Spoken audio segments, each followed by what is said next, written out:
Hey everybody, we're the good doctors of Abbey Research. I'm Dr. Erin. I'm Dr. Kristen. You are very, very welcome to our content today.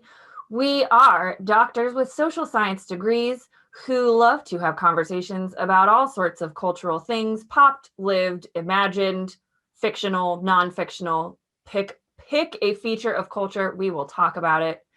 We are empathy educators, and so we use these cultural discussions in order to broaden your understanding of the diversity of human life around the world in the hopes that we can work towards building more inclusive communities.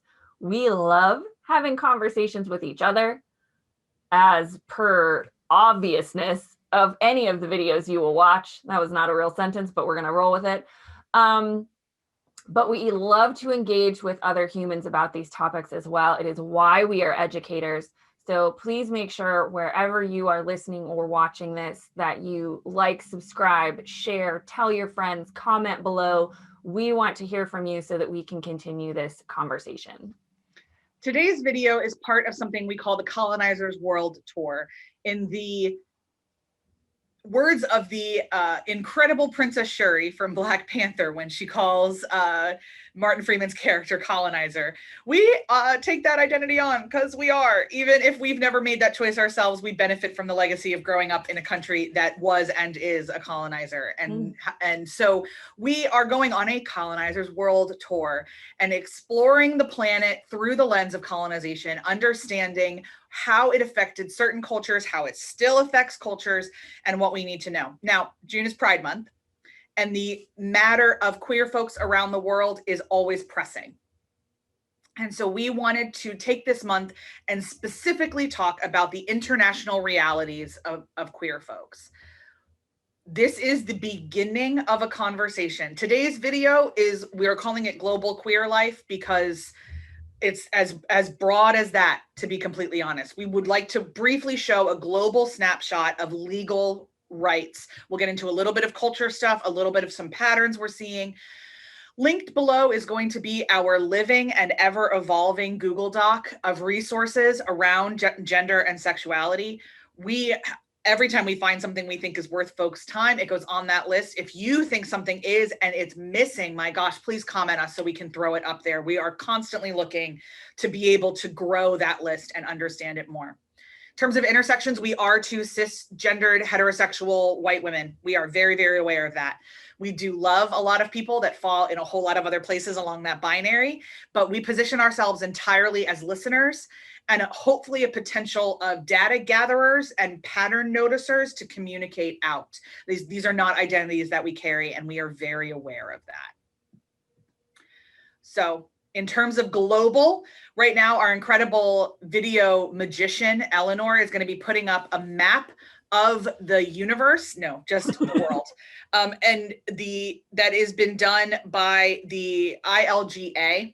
The map itself will also be linked in the show notes. And it is a global look at sexual orientation laws. So we're going to talk for a couple minutes through this map. We want you to hear that it is just sexual orientation. This is not about gender protections. This is entirely about sexual orientation. There are 11 countries on the planet where same-sex folks are constitutionally protected from discrimination. 11. There are 57 that get broad protections. There are 81 that get employment protections. Then there are 7 where that's a lot messier. No one's really sure what's going on. And then we've got 43 where there's no protections and it's not criminalized, but including the Russian Federation, which, lol, JK. Our current research tells us that really what that is that no one's collecting data because the government would like to pretend that gayness doesn't exist. So if anybody has intel on, let's look at a couple of these. Madagascar, we've already talked about Indonesia, North Korea, China, India, Vietnam, Laos, Cambodia, Turkey, Tajikistan, Kyrgyzstan, Belarus. Help us, like anybody has any data on these folks, that would be super. And we also want to talk about criminalization of same-sex sexual acts between adults. There are 6 countries where there is a death penalty in effect. Those countries include, we've already talked about them here on Colonizer World Tour, Saudi Arabia and Yemen and Iran and Afghanistan. We're going to add Pakistan to that list and Somalia. Yeah. Even if it's, and then there's prison sentences for 57 different countries around the world. And there's just criminalization in general in 2 countries. There is obviously a lot of work to do. Mm-hmm. There's more detail on this map as you go into where marriage is legal, where adoption is legal, where it's not. Where there are legal barriers for people to exercise their rights. We would encourage you to pick a country you've never heard of, find it on the map, and then do some Googling of what it actually kind of looks like in that country. We've yet to find a country where we couldn't really find some lived information. Like even in the countries, even in India, I've read stories about queer folks in India. So the information is out there. So that's kind of the broad scope of same-sex laws around the world. Dr. Erin, where do you want a quick focus on first as we go around the world? Yeah, I think for me, what's really interesting is looking at like patterns of colonization, going through this map and where, and you're going to get into religion a little bit later in this video, and the impact of religion on how we understand sexual orientation and gender identities. I think I'll start with where I was surprised. Okay. I was surprised that there was broad protections, and no offense meant to lovely viewers in South America, but I think this is indicative of kind of like global perceptions of places, and the narratives that are told. I was surprised that there was broad protections in most parts of South America for sexual orientation. So, looking at Brazil, which has its own problems because every place does, there's broad protection, but also marriage and legal union for same-sex couples and adoption for same-sex couples is all part of life in Brazil. So, and broad protection in Mongolia, which I just love this map for all the things that like I never would have asked these kinds of questions. I think being the cisgendered heterosexual woman that I am, I struggle to think of these intersections in my everyday lived experiences. And so I think that, this is why it's such a great jumping off point to then investigate things more.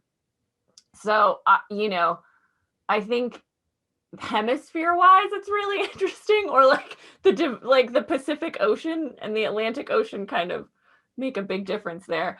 How about yourself? Where would you like to hop to on our map?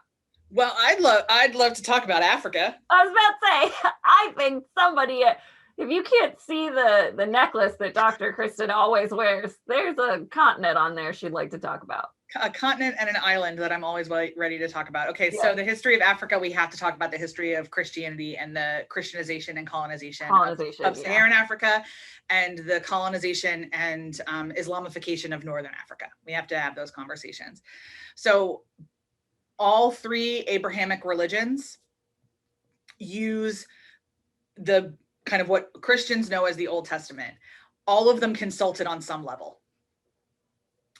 Combining those 3 religions, that's the largest percentage of people in the world who on some way, shape, or form consult the books of, at least some of the books of the Old Testament, and they definitely consult the first 5. The Septuagint and is the Greek translation. So we can have this whole conversation too about what language we learn, all these kind of things.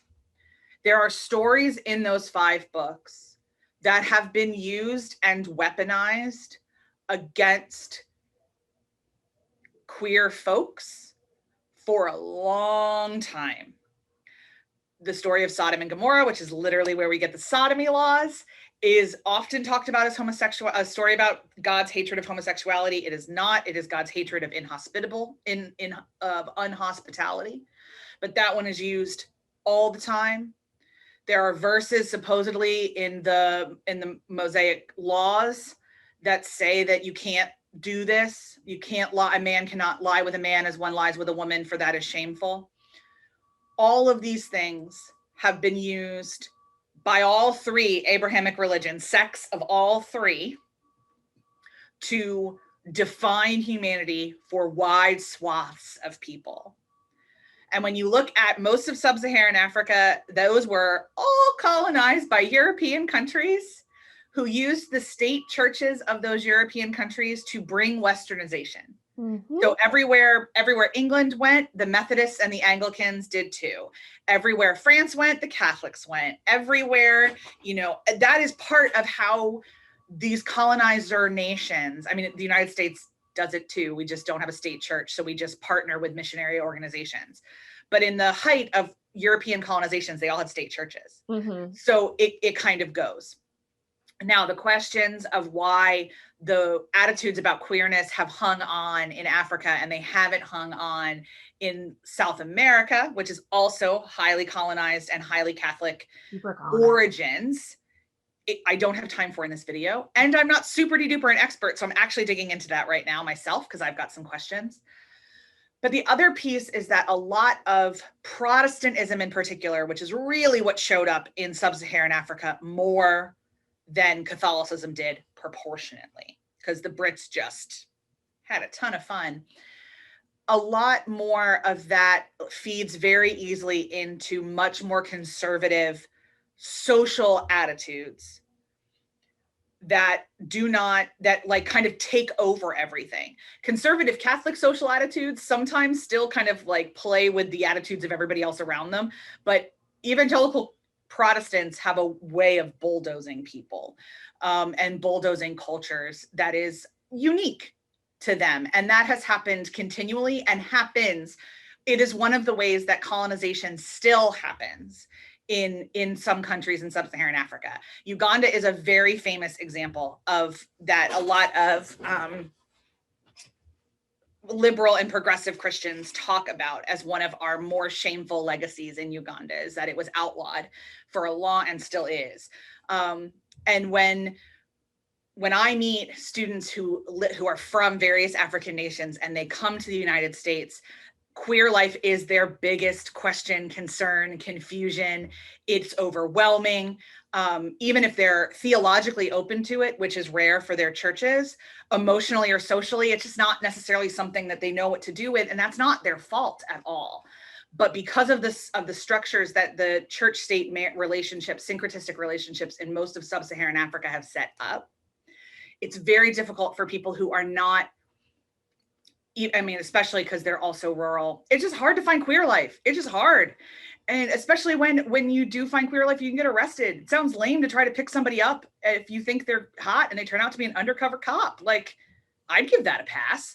So it's, I mean, there are places that I've heard stories of, like, villages in rural parts where somebody found out that a woman was masturbating and she got beaten up in public. Like, these are not cultures that are comfortable with sex or the body, full stop, for a host of reasons all the time. And so this presents challenges. I'm the first to say that a lot of the missionary work that went on in most of the world was destructive. There's also some things that came with it. Literacy is one, hospitals is another. And you'll hear people defend mission work because of those two things. I think there's always good and bad done. And often that literacy was in English and came at the expense of the indigenous languages. And there are beautiful organizations now that are seeking to rectify that, Wycliffe in particular, which I have a good seminary colleague that works for it. She lives in remote villages, making sure that there's language, written down, codified languages that are dying. There's rectification of that happening now. But I need to say, as a religious colonizer, we did a lot of damage. We did a lot of damage in terms of identity and language. So I wanted to say that in this video because I don't think I've said it in any of the other ones. And I wanted to get it out. So thank you for your patience, everybody. All right. I think we've covered a bit of what's on the map. Obviously, there's a lot to go over. So we're not going to touch on it, but hopefully we've touched some of your curiosity and led you to ask some questions about parts around the world. We're going to do a real brief overview of some basic ideas and parts of life that impact queer folks, LGBTQ plus folks differently. So basic numbers around the world, despite major changes in laws and norms surrounding the issue of same-sex marriage and the rights of LGBTQ plus folks, public opinion on the acceptance of homosexuality remains sharply divided by country, by region, by economic development. This is not news. We have Iceland, the Netherlands, Norway, Canada, and Spain are the top 5 most accepting countries. Ethiopia, Azerbaijan, Senegal, Tajikistan, and Somaliland are the least accepting. Depends on your idea of accepting, but we saw on that map what acceptance looks like and what it doesn't. We have broad acceptance of homosexuality in North America, although if you live in North America, you know it's not that simple, and the EU and much of Latin America, but equally widespread rejection in parts of Muslim nations and in Africa, parts of Asia and Russia. And these are fascinating differences too between laws, systems, and cultures. Yeah. Which nothing that we're talking about right now measures personal interactions or personal acting out of culture. It's really all about laws.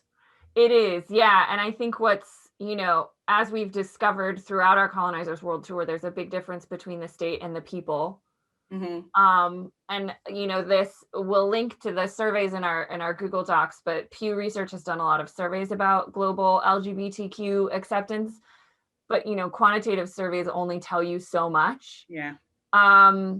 We do know that there's a great difference demographically between younger and older generations and populations in a lot of these places and their level of acceptance. Mm-hmm. We also know that education has a big impact and economy. We'll get into that. So we just want to highlight a couple of areas where we see these differences in terms of acceptance and societal acceptance, cultural acceptance, or rejection along queer life. So health is a really big issue, obviously, for all humans, but we know particularly LGBTQ people suffer, especially if they keep their identities hidden. An estimated 83% keep their identity hidden from all or most of the people in their lives. Concealing your identity can lead to significant mental and physical health issues, increased healthcare costs, dampening of physical or public visibility for advancing equal rights. All of these are negative ramifications. We know that LGBT folks face a lot of barriers to access health services. We've been seeing a lot about this for trans folks in the United States and the changing laws in different states for trans access to healthcare services. So all of that, the kind of intersection of gender and sexuality and health is a really, really big one. For employment and economics, we saw on that map barriers to employment or protections against employment discrimination. So there's a lot to investigate with that. We know economically that countries that have higher wealth, that are richer, tend to be more accepting than poorer countries. That also has a lot to do with religiosity and culture as well. In many parts of the world, LGBTQ people are shunned socially and marginalized economically, and those go hand in hand. Politically, we know that political power often impacts the ability of global resolutions.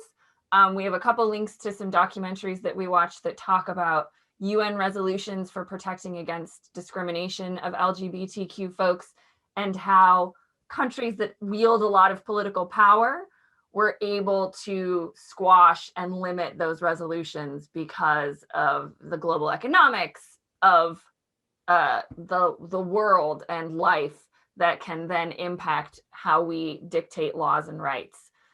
So we're up to religion. Dr. Kristen has already talked a little bit about it, specifically in colonization and sub-Saharan Africa. But Dr. Kristen, what is that intersection of religion and LGBTQ life? What happens there? This is the biggest question I've possibly ever asked you. I was about to say, my God, Erin. It's really wide, to be completely frank. So we're going to have a conversation, a Welcome to My World conversation here on this channel with one of my former youth group students named Tom Lebo, who is going to talk about coming out and Christianity and how he is rectifying those. And I could probably conduct 80 of those interviews and get 80 different points on the spectrum. I love a lot of people. Actually, there's a book right behind me.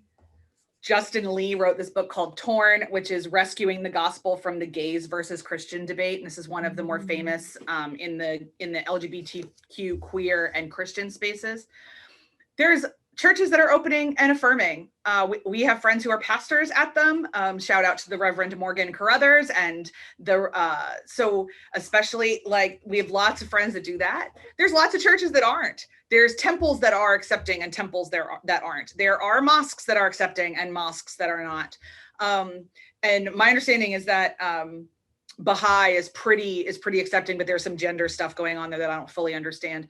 And Hinduism is as wide as humans, so I never speak for Hinduism. But the thing about books, which is what all of these faith systems are based on, is that you can kind of make it say whatever you want it to say. So if you want to find something in the Bible or in the Quran that says that Muhammad or Jesus or God thinks that homosexuality is gross, you're going to be able to find it. If you want to find something that says that Muhammad or Jesus or God loves everybody and that gay folks were born this way, you're going to be able to find it. So a lot of it comes down to how that religion is used as a weapon or not. When I talk to queer folks, very few of my queer friends who are Christians want to rob anybody of their own faith. They just want to be allowed to have their own. They want to stop being told that they're not Christians because they're gay.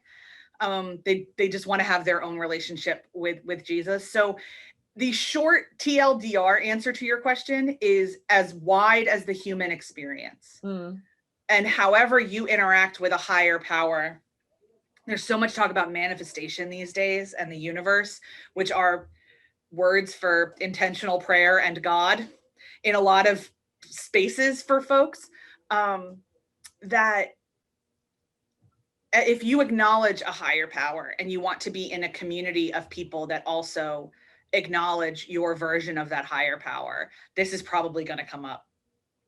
And it's probably going to be it's a deal breaker for me. I won't be a member of a church that's not opening and affirming, which is why I'm a member of the Episcopal Church that I'm a member of.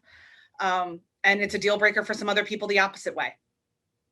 So I will just complete full disclosure as Dr. Kristen, don't understand why it's so difficult all the time. However, I work on my empathy there. And I love a lot of people for whom it is very difficult to understand how one can be a Christian and a gay person, or can be a Muslim and a gay person. I love a lot of people that live in that space.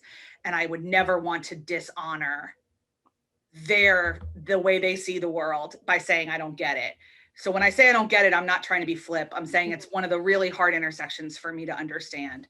But it's out there. It's out there for sure. So anybody wants to tell me how it looks in your faith system, I would love to know that, because we could both be Christians, we could both be Episcopals, and we have very different interactions with it in our local congregations. So I'm a giant nerd, and I love to talk religion, gender, and sexuality. It's like I even got a PhD in it. So please feel free.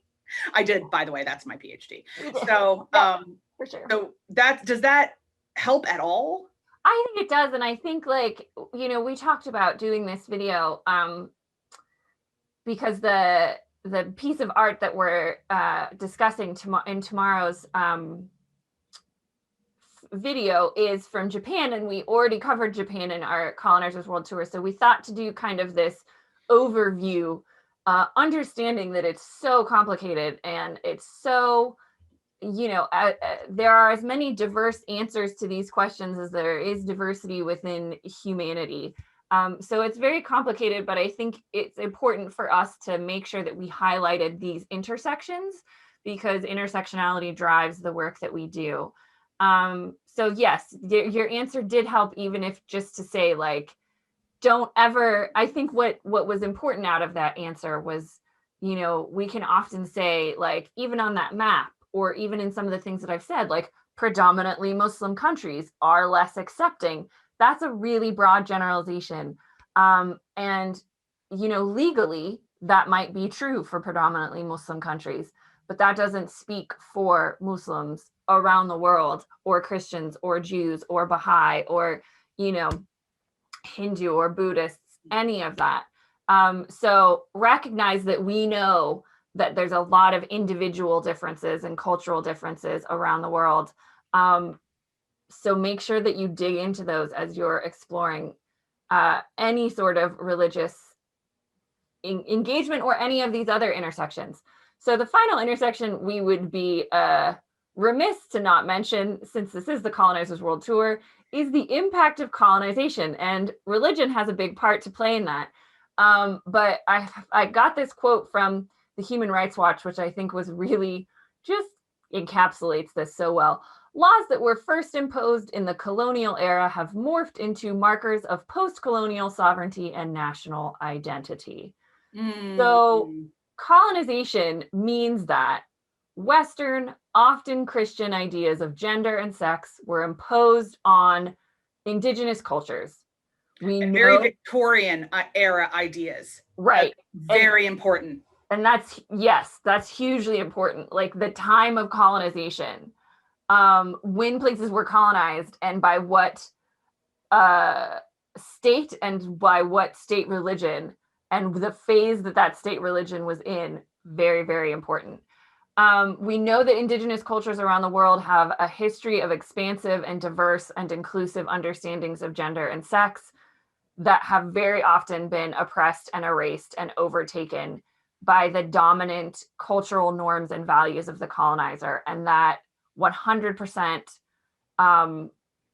impacts to this day how LGBTQ folks experience life around the world.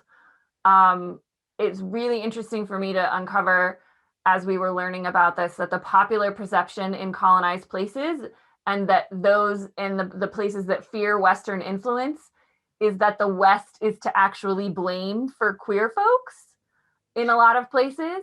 That's a thing in a lot of villages I've worked in. Yeah. Or alternately, that homophobia was brought in by the West, or another thing I've seen in other places, or brought in by the colonizer. So depending on your relationship with colonization and your relationship with your cultural understandings of gender and sex, you will either feel that, homophobia is the fault of the colonizer, or that queerness is the fault of the colonizer. So it's really interesting to look at it through that lens, and I think it's one of the reasons why we're enjoying this series so much. So when you think about queer life around the world, make sure you think about and learn about what colonization looked like and looks like in that part of the world, because it's damn sure going to have an impact on it. So we're talking about a couple places this particular month. So as Dr. Aaron already mentioned, we're going to be looking at a documentary tomorrow about Japan, which is one of the most collectivistic countries on earth. And we're going to get into that in a minute. Then we're looking at Uganda as well, which I already kind of shouted out in this video. And two other locations, one of which I believe is Puerto Rico. Puerto Rico and the Philippines. Puerto Rico and the Philippines. And we picked these countries because they were the documentaries that were recommended about queer folks that we could watch. Sometimes it's not really scientific, guys. Sometimes it's just what Netflix has. So that's sometimes it's what we can access on the internet. Sometimes it's just that list of here's the best 25 queer documentaries. Thank you, BuzzFeed. And the 4 that we're about to watch were all on lists like that. So we hope that you join us. As always, if you are somebody who is queer and comes from not Pittsburgh or Philadelphia, or even if you do, we would love to know what life is like for you. And we would love to hear your thoughts, feelings, and comments.